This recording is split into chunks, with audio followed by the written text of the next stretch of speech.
दोस्तों नमस्कार। Daily read book में आप सभी का स्वागत है।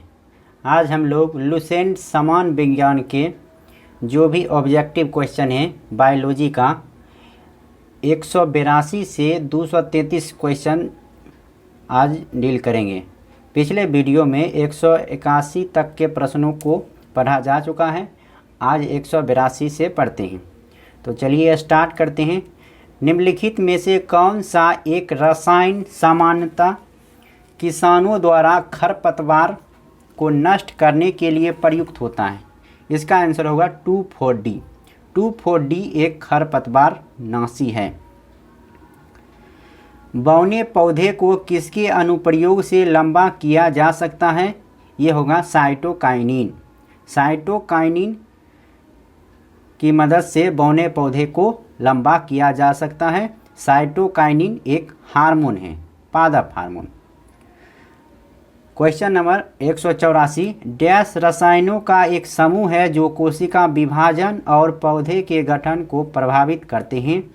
यह है साइटोकाइनिन।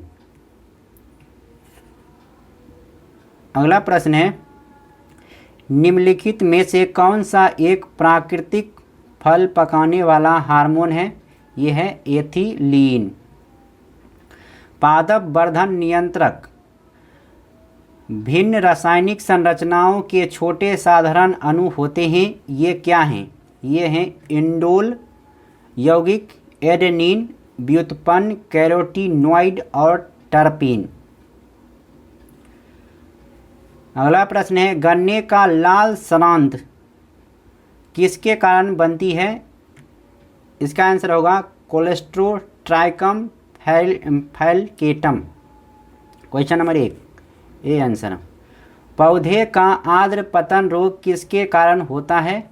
ये होता है पीथियम डिवेरिएनम के कारण। पौधे का आर्द्र पतन रोग पीथियम डिवेरिएनम के कारण होता है। कर्नाल वंट एक बीमारी है। यह है गेहूं की। कर्नाल वंट एक गेहूं की बीमारी है। अगला प्रश्न है, पौधों में व्हाइट ब्लड रोग किसकी कमी से होता है? ये होता है जिंक की कमी से। पौधों में व्हाइट ब्लड रोग जिंक की कमी से होता है। धान का खैरा रोग किस तत्व की कमी से होता है? ये होता है जिंक की कमी से। निम्नलिखित में से कौन से जीवाणु पौधों में कीट पीटिका रोग हो जाता है? इसका आंसर होगा एग्रोबैक्टीरियम ट्यूम्फिएंसियंस। अगला प्रश्न है, निम्नलिखित में से कौन सा एक सही सुमेलित नहीं है? ये धान हरित वाली ये गलत है। तो सही सुमेलित है बाजरा, आर्गट, मटर, पाउडरी मिल्स, चना, उकठा या बिल्ड रोग। इकोलॉजी शब्द की रचना किसने की थी? इकोलॉजी शब्द की रचना अर्नेस्ट हाकेल ने किया था। जीवों और पर्यावरण के बीच की अन्योन्य क्रिया के वैज्ञानिक विश्लेषण और अध्ययन को क्या कहा जाता है? ये कहा जाता है पारिस्थितिकी। अगला प्रश्न है क्वेश्चन नंबर 196। आसपास के वातावरण में पशुओं और पौधों के संबंध के अध्ययन को क्या कहते हैं? ये कहते हैं पारिस्थितिकी विज्ञान। पारिस्थितिकी निम्नलिखित के बीच पारस्परिक संबंधों का अध्ययन है। जीव और वातावरण। पारिस्थितिकी तंत्र की संकल्पना को किसने परिभाषित किया था? इसका आंसर होगा आर्थर टॉन्सले। निम्नलिखित में से कौन सा एक पारितंत्र यानी इकोसिस्टम शब्द का सर्वोत्कृष्ट वर्णन है? इसका आंसर होगा जीवों का समुदाय और साथ ही वह पर्यावरण जिसमें वे रहते हैं। अगला प्रश्न है, निम्नलिखित में से कौन पारिस्थितिकी तंत्र के विषय में सही नहीं है? तो इसका आंसर होगा यह एक बंद तंत्र होता है। यह गलत है। जबकि कौन सही है? यह अजैविक एवं जैविक दोनों संघटकों से युक्त होता है। इसकी अपनी स्वयं की उत्पादकता होती है, सही बात है। यह प्राकृतिक संसाधन तंत्र होता है, यह भी सही है। तो इस प्रकार इस प्रश्न का सही जवाब आंसर सी होगा। पारिस्थितिकी तंत्र के दो घटक कौन से हैं? ये दो घटक हैं जैविक और अजैविक। फ्लोरा और फौना का अर्थ है, फ्लोरा का अर्थ है पौधे और फौना का अर्थ है पशु। इसका आंसर डी होगा। निम्नलिखित में से कौन कृत्रिम पारिस्थितिकी तंत्र है? आंसर होगा धान का खेत। निम्नलिखित में से कौन सा एक कृत्रिम पारित तंत्र है? तो इसका आंसर होगा खेत। एक कृत्रिम पारिस्थितिकी तंत्र निरूपित किया जाता है, इसका आंसर होगा जल जीवशाला द्वारा। अगला प्रश्न है, एक खाद्य श्रृंखला में प्राथमिक उपभोक्ताओं और द्वितीयक उपभोक्ताओं में क्या अंतर है? इसका आंसर होगा सी, प्राथमिक उपभोक्ता केवल पौधे खाते हैं, द्वितीयक उपभोक्ता पौधे और अन्य उपभोक्ताओं को खाते हैं। अगला प्रश्न है, खाद्य श्रृंखला यानी फूड चेन में मानव प्राथमिक तथा द्वितीयक उपभोक्ता है। अगर घास या साग सब्जी हम लोग खाते हैं तो वो प्राथमिक हैं, जबकि हम मांस मीट खाएंगे तो वो द्वितीयक उपभोक्ता हो जाएंगे। तो इस प्रकार खाद्य श्रृंखला में मानव प्राथमिक एवं द्वितीयक उपभोक्ता दोनों में आते हैं।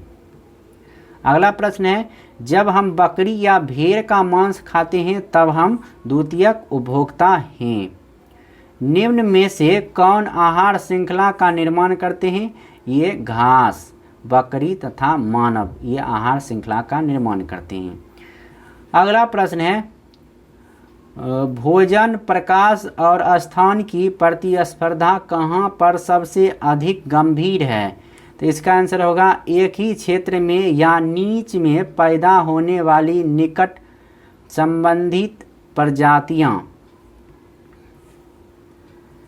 अगला प्रश्न है, घटती उत्पादनशीलता के क्रम में पारिस्थितिकी तंत्र में निम्नलिखित में से कौन सा क्रम सही है? इसका आंसर होगा मैंग्रोव, घास मैदान, झील, सागर। निम्नलिखित में से किस कार्य से पारिस्थितिकी संतुलन बिगड़ता है? तो ये लकड़ी काटना, लकड़ी काटने से इकोसिस्टम बिगड़ता है, जबकि सामाजिक वन महोत्सव, वन रोपण से पारिस्थितिकी संतुलन बनता है। भारत में पारिस्थितिकी असंतुलन का निम्नलिखित में से कौन सा एक प्रमुख कारण है? तो इसका आंसर होगा वन उन्मूलन। अगला प्रश्न में, ऐसा वृक्ष जो ग्रीन गोल्ड के नाम से लोकप्रिय है लेकिन जो पारिस्थितिकी की दृष्टि से अनर्थकारी है, कौन सा है? तो ये होगा यूकेलिप्टस।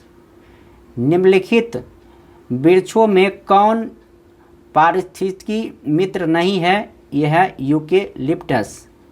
निम्नलिखित में से किस विकल्प का अर्थ प्राकृतिक या कृत्रिम रूप से जंगलों की पुनः स्थापना है?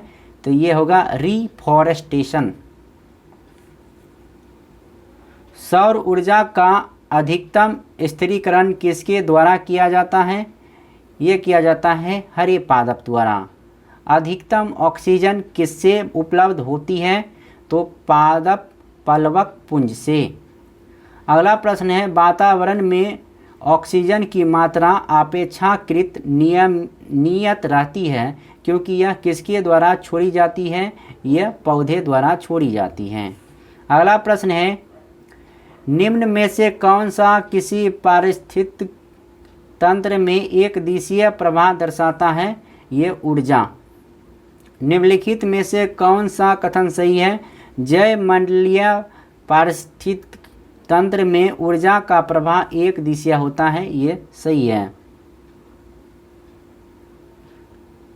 अगला प्रश्न है, निम्नलिखित ऊर्जा स्रोतों में से कौन सा पर्यावरण को स्वच्छ रखने के लिए सर्वोत्तम है? तो सौर सेल। रेड डाटा बुक का प्रकाशन किसके द्वारा किया जाता है? तो ये IUCN द्वारा किया जाता है। अगला प्रश्न है, लुप्तप्राय या दुर्लभ प्रजातियों की सुरक्षा एवं संरक्षण के लिए उन्हें उनके प्राकृतिक निवास से किसी दूसरे व्यवस्था क्षेत्रों में ले जाने को कहा जाता है एक्सटू संरक्षण। निम्नलिखित में से क्या भारत में बाघों की आबादी के लिए खतरा नहीं है? तो ये वन्य जीव गलियारों का संयोजन, ये खतरा नहीं है। अगला प्रश्न है, जैवमंडल आधारित क्षेत्र का सबसे सही विवरण है सतत विकास के अध्ययन स्थल। अगला प्रश्न है, बायोलॉजिकल हॉटस्पॉट की मुख्य विशेषता निम्नलिखित है। यह है कुछ प्रजातियों की फिलहाल विलुप्तता की स्थिति।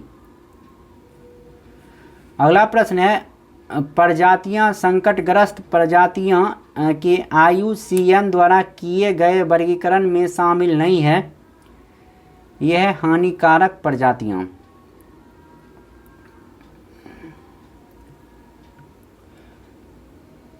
जबकि इसमें शामिल कौन कौन से है? लुप्तप्राय है, विलुप्त जो हैं वो, और सुरक्षित जो प्रजातियां हैं उसे IUCN द्वारा वर्गीकरण में शामिल किया जाता है। अगला प्रश्न है, इकोटोन का अर्थ क्या होता है? तो इकोटोन का अर्थ होता है, इकोटोन वो है जहाँ दो बायोमास मिलते हैं। अगला प्रश्न है, विश्व पर्यावरण दिवस कब मनाया जाता है? तो 5 जून को मनाया जाता है।